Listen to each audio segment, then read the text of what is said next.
Xan Ahmad restorani oldiga kelganmiz. Mana shu domimizdan ko'p kishi kvartira qidiradi. Aynan shunaqa odamlar uchun 3 xonali kvartira sotuvga chiqaryapmiz. 123 kvadrat polnoценный bo'lyapti. Hamma mebel texnikasi bilan. Hozir obzorni boshlaymiz. Qani ketdik. Kvartiramizni ichiga ham kirib oldik. Mana shunaqa chiroyli koridor qismi bor. Asosiy kirib kelishimiz eshigi shetlari yevromontaj qilingan va mana bu tomondan chiroyli qilib dekoratsiya qilganlar do'stlar. Bu yerda esa bizlarda искусственный камень qilingan do'stlar. Kvartirani o'zlari uchun remont qilganlar 123 kvadrat. Mana bu yerda birinchi xonamiz bu kattalar yotoqxonasi bo'lyapti. Kattalar yotoqxonasida ham hamma kerakli mebel jihozlari bor. Duvoqkonturni kotel o'rnatilgan, sopol radiatorlar qilingan. Kattalar yotoqxonasida ham kровать, tumbuchka, shifoner, termo, televizorlar ham o'rnatilgan do'stlar.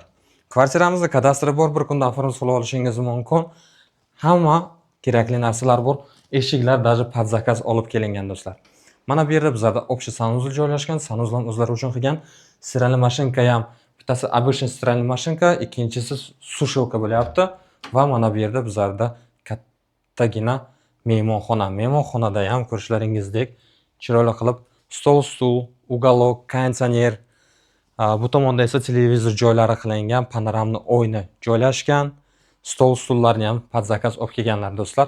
Kvartiramiz полностью yevro remont qilingan. Hamma narsa под zakaz olib kelingan. Va mana bu yerda bizlarda bolalar yotoqxonasi bo'lyapti. Ikkita kravatcha qo'yilgan chiroyli qilib. Bu yerda esa bizlarda oshxona joylashgan. Oshxonada ham kattagina холодильник, кухонная garnitura, gazovая plita, вытяжка, rakvinalar olib kelib o'rnatganlar. Va mana shunaqa chiroyli qilib рабочая zona ham qilganlar. Kimga qiziq bo'lsa, agar pastdagi nomer telefonlarga telefon qilinglar, описаниеda narxi yozilgan bo'ladi. Videoni kvartira qidirib yurgan tanishlarga yuborib qo'yish esdan chiqmasin. Ko'rishguncha.